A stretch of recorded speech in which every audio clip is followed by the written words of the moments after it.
7h28, já estamos de volta com o nosso Tá Na Hora Maranhão. Para você que está chegando agora, boa noite, seja bem-vindo. Para quem já estava com a gente, continua conosco, que está chegando a nossa resenha com a participação deles, o jornalista John Coutrin e Ricardo Marques, que eu já dou boa noite para vocês, sejam bem-vindos. Boa noite, turma.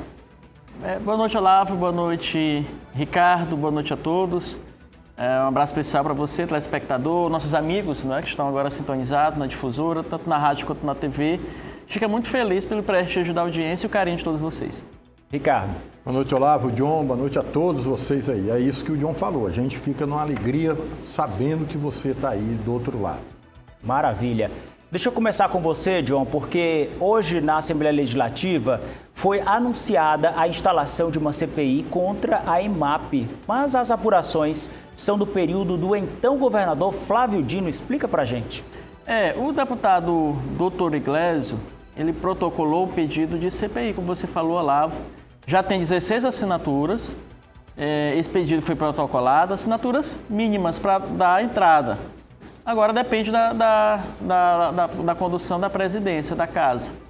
Esse pedido de CPI é para analisar desvio de finalidade, desvio de recursos públicos de finalidade na gestão da EMAP, Empresa Maranhense de Administração Portuária, na época do então governador Flávio Dino.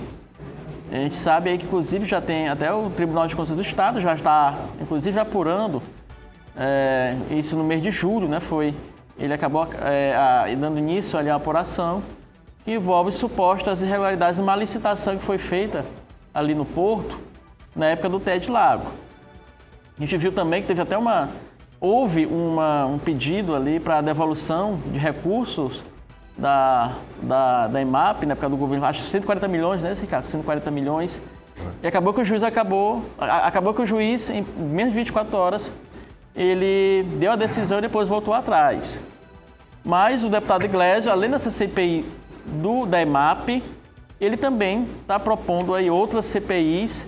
A gente conversou com ele hoje, Olavo, Ricardo, nós temos inclusive aí em que ele fala, né, sobre essa CPI, e ele também fala em outras CPIs que já está coletando assinaturas para dar entrada também lá na Assembleia.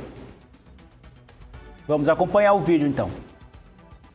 16 assinaturas para nós entendermos realmente o que aconteceu e que levou a EMAP a ter tantas distorções de finalidade em relação aos seus recursos no período em que o governador Flávio Dino era o dirigente maior do Estado. Isso levou à aplicação, inclusive, de sanções pela Justiça Federal que, misteriosamente, após uma pressão grande, cogite-se aí nos bastidores do próprio ministro, em relação ao magistrado que proferiu a sentença, revogou a sua própria sentença e agora o processo pegou um embargo de gaveta, infelizmente.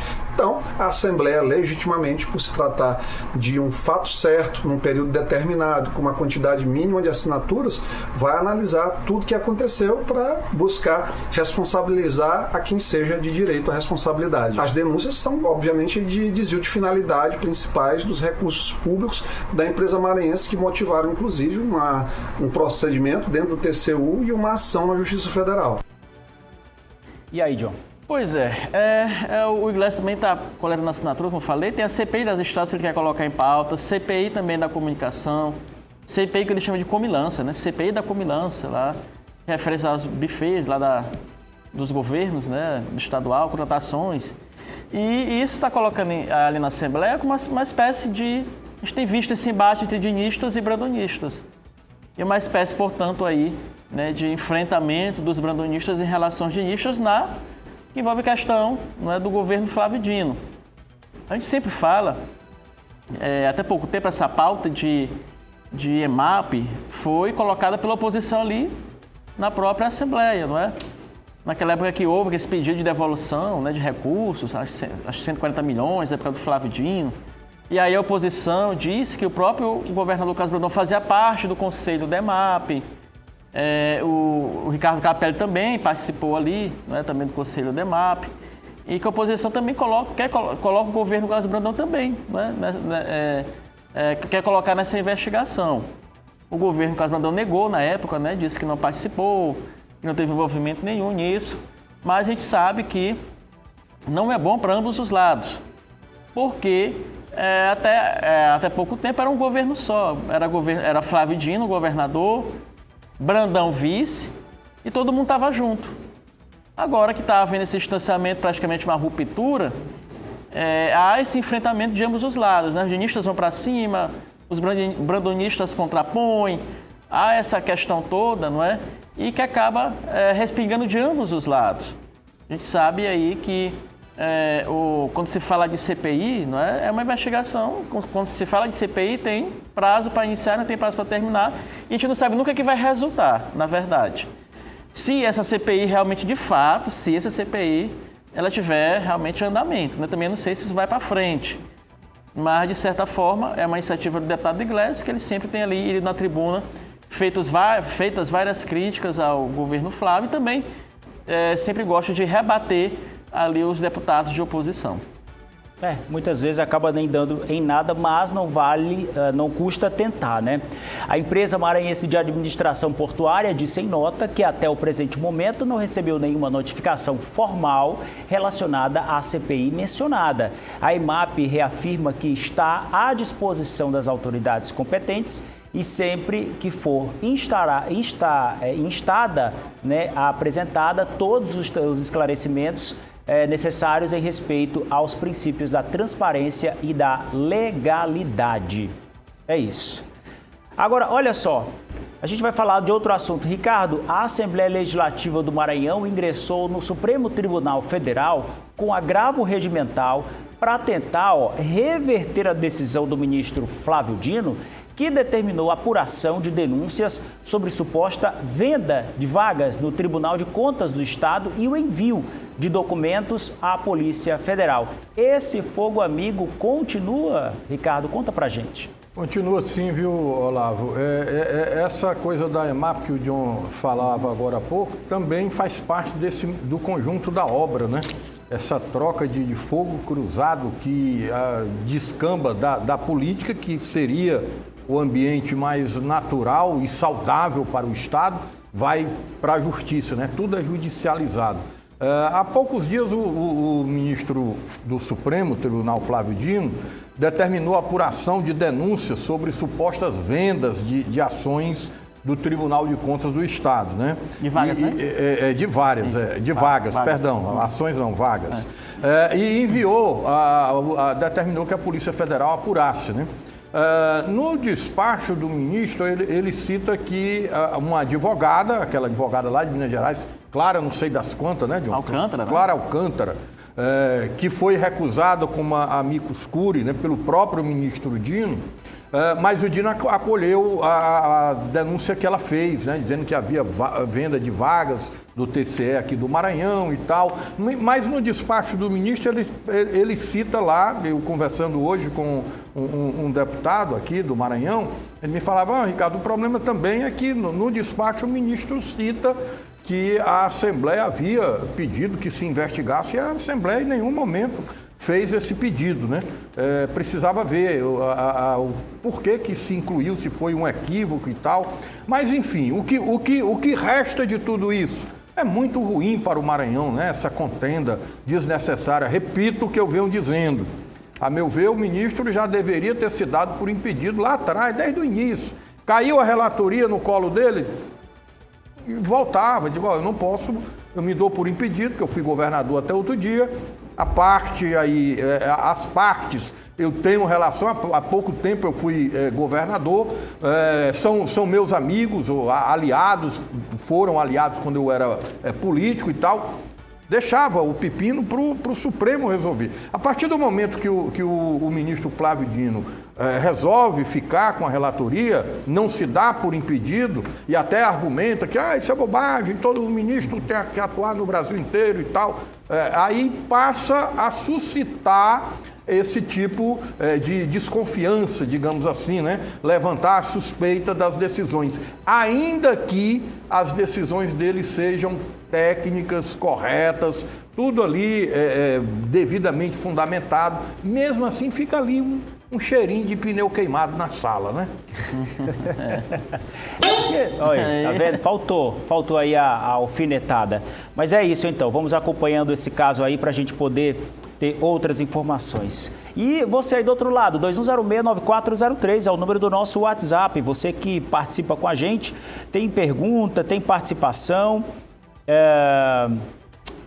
Olha só, tem uma pessoa aqui falando que disse que a gente fala que é democrático, mas deveria ser comentaristas com opiniões diferentes, lulistas e não sei o que e tal. Quer saber, enfim, aqui tem opiniões diferentes também, a gente abre abertura inclusive para os nossos telespectadores, como você, por exemplo, né? Boa noite, quer saber o que vai acontecer com o Flávio Dino, nada, né, o Eduardo da Cidade Olímpica, mas como assim, né? Em relação a que vai acontecer com ele? Ele teve lá o caso do avião. Só especifica pra gente, sim, né? Esse negócio assim de democracia, aqui a gente abre para todo mundo, né? A gente abre aqui para todos os nossos telespectadores. Todo santo dia, eu, John e Luiz, a gente diverge lá no expediente final. Chega aqui também, eu e o John divergindo. São questões de opiniões. Agora, a gente faz jornalismo de opinião. A gente comenta os fatos, né? Aqui ninguém inventa notícia e tal, só que é jornalismo de opinião. Você pode não gostar e outros gostam, porque a opinião é isso, né? E hoje, com o país dividido, você faz uma crítica ao governo Lula, é bolsonarista. Você faz um elogio ao governo Lula, é lulista. Gente, o Brasil não pode se limitar a duas cores, né? Tem que ter mais cor nesse meio aí. Só para lembrar que o nosso Tá Na Hora, os 2 primeiros blocos são notícias, que você fica informado sobre tudo que acontece no nosso Maranhão. A partir do 3º bloco, essa resenha aqui, esse bate-papo que a gente tem, os comentaristas, a gente fala isso, os comentaristas John Coutrinho e Ricardo Marques, que trazem esses assuntos, além das informações, eles têm também esse quê de opinião, né? De trazer isso pra gente aqui, que é completamente...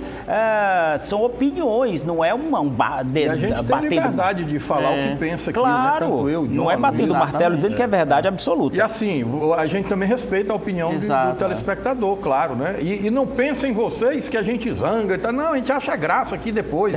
Tá dizendo que tu é lulista, John. O John acha graça. E a mesma coisa comigo, não tem isso.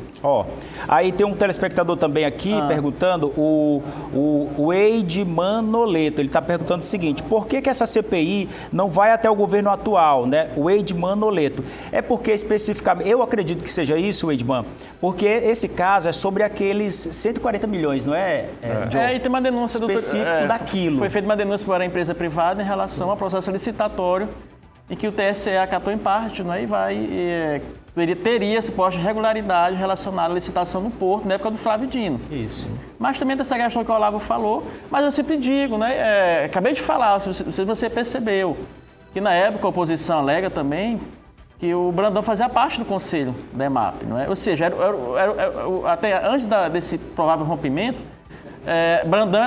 Flávio Dino era governador e Brandão era vice, então era tudo unido, tudo a mesma coisa, era o mesmo governo. Agora que eles estão brigando aí, né, Olavo e Ricardo, mas era tudo a mesma coisa. Uma última opinião agora dessa parte aqui, falando boa noite, boa opinião, Flávio Dino tem que ficar no STF e não se envolver em política do Maranhão. É a opinião do Jorge do São Bernardo. Dando aqui a opinião no nosso WhatsApp. Mas não pode mesmo, ministro não pode, ministro do STF não pode fazer política, isso é fato. Exatamente, é isso. Quer participar? Manda pra gente o WhatsApp 2106-9403.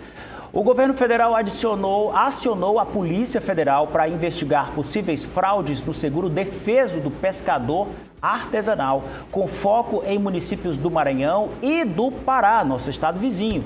O cerco ali está apertado, né, John? Como é que está essa questão aí dessa investigação? Conta pra gente. Investigação da Polícia Federal, já falou várias vezes aqui do seguro defeso. O Maranhão tem quase 600 mil, né, pescadores registrados. Segundo denúncias, que em cidades que quase metade da população é pescador, mas tem gente que nunca sabe nem o que é uma vara de pescar, nem um anzol, não é? Então tem muita fraude, pessoas registradas como pescadores para receber o dinheiro, mas que não pesca, acho que nem meio quilo, né? Nem meio quilo de peixe por ano, segundo os dados aqui que foram apresentados. Tem cidade aí que a média não chega a 300 quilogramas por ano, não chega nem meio quilo. Então a Polícia Federal vai investigar e vai adotar critérios mais rígidos na hora da concessão desse benefício. Eita, a gente vai acompanhando aí para ver como vai ficar essa investigação. O Tá Na Hora Maranhão fica por aqui. Senhores, obrigado pela participação. Até amanhã. Até amanhã. Amanhã é sempre uma honra, Olavo. Maravilha. Obrigado pelo carinho da audiência e companhia. A gente volta amanhã na sexta-feira. Passou rápido, hein? Amanhã já é sexta-feira. A partir das 6h30, eu te espero, a gente te espera aqui na Difusora e também nas redes sociais. Fica com Deus, beijo da família. Até lá, tchau, tchau.